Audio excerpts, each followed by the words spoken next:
Bueno, aquí en el repecho final, que se alarga bastante, el repecho final, está la nieve bastante duro, está casi xelado, así que la xente pon pinchos, ponemos crampones para asegurar.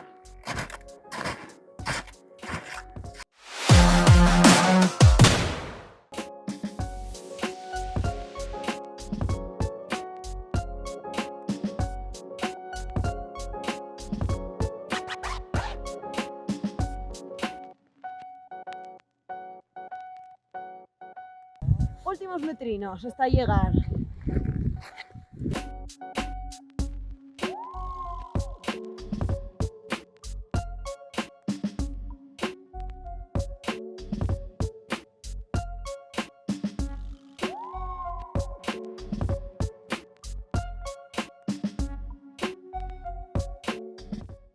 Ya llegamos, 3100 estamos Negarmo Negro y miráis qué vistes, ablucantes.